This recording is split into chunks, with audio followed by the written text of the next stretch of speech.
शेती माझी प्रयोगशाळा या यूट्यूब चॅनलमध्ये मी आपलं स्वागत करतो. या चॅनलवर आपण नवीन असाल तर या चॅनलला सबस्क्राईब करा. या चॅनलचे नवनवीन व्हिडिओ पाहण्यासाठी बेल आयकॉन नक्की दाबा. आपणास व्हिडिओ आवडल्यास लाईक आणि शेअर अवश्य करा. नमस्कार, मी डॉक्टर मच्छिंद्र बांगर महाराष्ट्रातील हवामान परिस्थिती संदर्भात ताजा अंदाज देणार आहे. आपण सध्या जर महाराष्ट्राच्या उपग्रह छायाचित्राचं निरीक्षण केलं तर सोलापूर सांगलीच्या दक्षिणेला थोडं पावसाचं वातावरण आहे. मराठवाड्यामध्ये विरळ पावसाळी वातावरण आहे आणि उत्तर महाराष्ट्रामध्ये पावसास अनुकूल ढग आहेत. अगदी ते पालघर मुंबईपर्यंत ठाण्यापर्यंत आहेत. परंतु एकूणच पावसाचा जोर मात्र कमी झालेला आहे. आपण महाराष्ट्रातील पावसाळी परिस्थितीचा अंदाज जर घेतला तर पुणे आणि अहिल्यानगरमध्ये ढगाळ परिस्थिती आहे, बीडमध्ये ढगाळ परिस्थिती आहे, परभणीमध्ये ढगाळ परिस्थिती आहे. आपण थोडं कोल्हापूरच्या पूर्वेला पावसाचं वातावरण तयार होताना बघतो. त्याहीपेक्षा महत्त्वाचं म्हणजे ठाणे पालघरच्या दरम्यान पावसास अनुकूल ढग आहेत. नाशिक जिल्ह्यामध्ये छत्रपती संभाजीनगर, जळगाव, बुलढाणा आणि अकोला जिल्ह्याच्या काही भागात पावसास अनुकूल ढग आहेत. इतरत्र महाराष्ट्रामध्ये म्हणजे पूर्व विदर्भात देखील पावसास अनुकूल ढग आहेत. परंतु एकूणच पावसाचं प्रमाण आज आपल्याला कमी झाल्याचं जाणवलं. आपण पुढील 3 दिवसामध्ये काय वातावरण असेल महाराष्ट्रामध्ये याचा अंदाज घेतो. कोकण किनारपट्टीला अजूनही पावसाचं अनुकूल वातावरण आहे. विरळ ढगाळ परिस्थिती राहील, तुरळक पाऊस होऊ शकतो. त्याचबरोबर मराठवाडा, मध्य महाराष्ट्र, पश्चिम महाराष्ट्र या विभागातला पाऊस आता कमी झाला आहे. परंतु तरी देखील स्थानिक वातावरण निर्माण होऊन पावसाची शक्यता मात्र नाकारता येत नाही, कारण अजूनही मध्य प्रदेश, छत्तीसगडवर पावसास अनुकूल स्थिती आहे. आपण बघतो 10 तारखेला विदर्भ, जळगाव जिल्ह्यामध्ये किंवा मराठवाड्यातही विरळ पावसाची शक्यता नाकारता येत नाही. कोकणातही विरळ पाऊस होऊ शकतो, परंतु एकूणच पावसाचा प्रभाव बहुतांश संपलेला आहे. 11 तारखेपासून आपण बघतो मराठवाडा, पश्चिम महाराष्ट्र, मध्य महाराष्ट्रातील पावसाचा प्रभाव बहुतांश कमी होण्याची शक्यता आहे. विदर्भ आणि कोकणात तुरळक सरी होऊ शकतात. 9 तारखेला आपण बघतो की महाराष्ट्रामध्ये मराठवाडा, विदर्भात ढगाळ परिस्थिती राहील. तीच परिस्थिती कोकणात राहणार आहे. इतरत्रही हलक्या स्वरूपाचं वातावरण राहील. मात्र फार पावसाचं वातावरण महाराष्ट्रामध्ये उद्या 9 तारखेला दाखवण्यात आलेलं नाही. मात्र स्थानिक स्वरूपाचे ढग पावसाची निर्मिती करू शकतात. पश्चिम महाराष्ट्र, मराठवाड्याच्या काही भागात आता उघडपीला सुरुवात होणार आहे.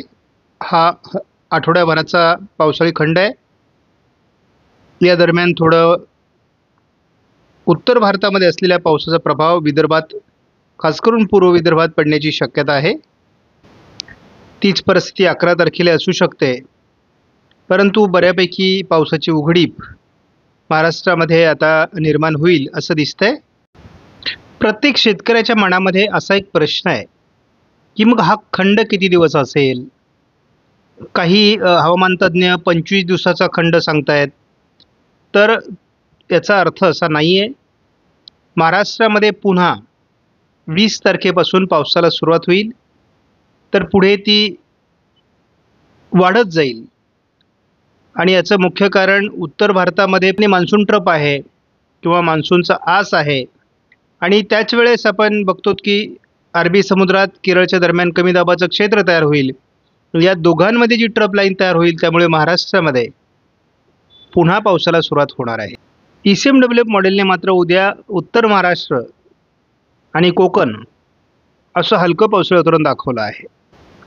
10 तारखेपासून मात्र महाराष्ट्रातील पावसाचा प्रभाव बहुतांश भागातील कमजोर होणार आहे. त्यामुळे 10-11 तारखेला महाराष्ट्रात बऱ्यापैकी उघडीप बघायला मिळेल.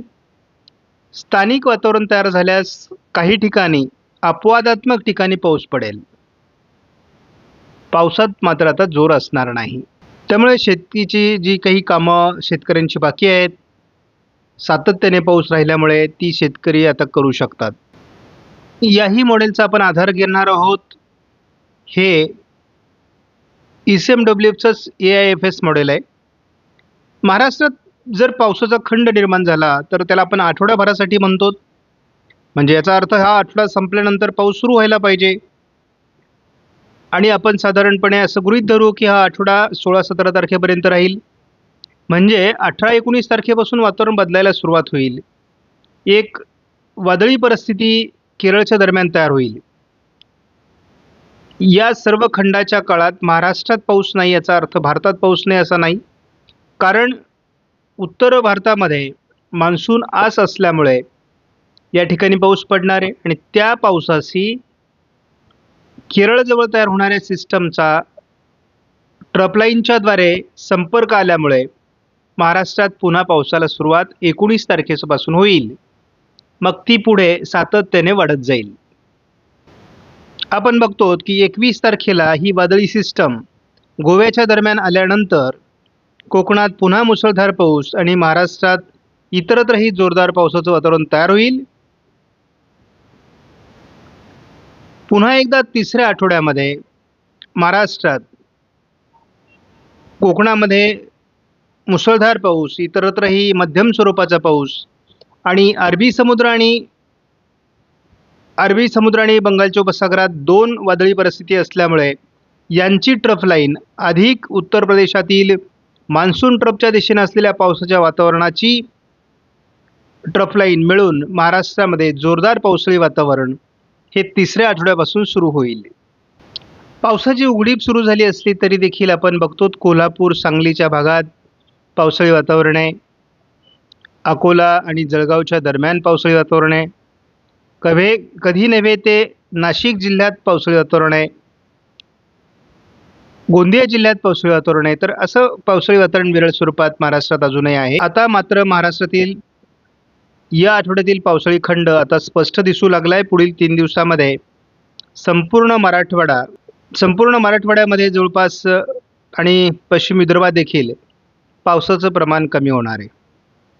थोडं उत्तर महाराष्ट्राचे काही जिल्ह्यांमध्ये विरळ पाऊस, कोकणातील जिल्ह्यांमध्ये विरळ पाऊस, सांगली, सोलापूर, कोल्हापूर भागात थोडं हलकं पावसाळी वातावरण, गडचिरोली, नागपूर, भंडारा, गोंदिया, वर्ध्यामध्ये हलकं पावसाळी वातावरण. या भागात केवळ पावसाळी वातावरण आहे. इतरत्र मात्र पाऊस उघडणार आहे. आपण जर धावत्या स्वरूपात ही उपग्रही छायाचित्र बघितलं तर उत्तर महाराष्ट्रामध्ये उद्या थोडं पावसाळी वातावरण असू शकतं. कोकणात हलक्या सरी होऊ शकतात.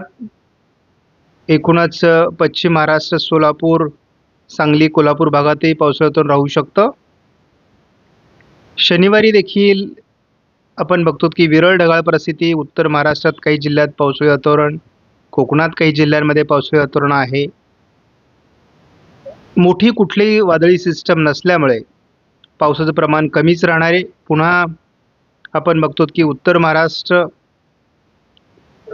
मराठवाड्याचा उत्तरेकडे किंवा पश्चिम विदर्भाच्या काही भागात, कोकणामध्ये पुन्हा थोडं पावसाळी वातावरण 11 तारखेला राहील. परंतु मुख्य पावसाचा प्रभाव हा महाराष्ट्रातील कमी होतो आहे आणि एकूणच आता पावसाळी वातावरणही कमी होणार आहे. विरळ स्वरूपात स्थानिक वातावरण पोषक झालं तर एखाद दुसऱ्या ठिकाणी पाऊस पडेल, अन्यथा पाऊस आता बऱ्यापैकी उघडलेला आहे.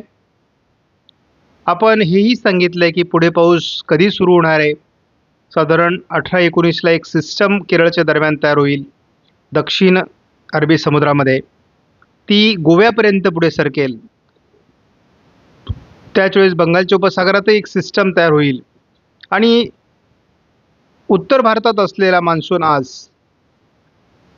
बंगालच्या उपसागरातील नवीन सिस्टम आणि गोव्याजवळील सिस्टम या सर्वांच्या एकत्रित परिणामामुळे महाराष्ट्रात पुन्हा पावसाला सुरुवात 19 तारखेपासून होईल आणि ती पुढे वाढत जाईल.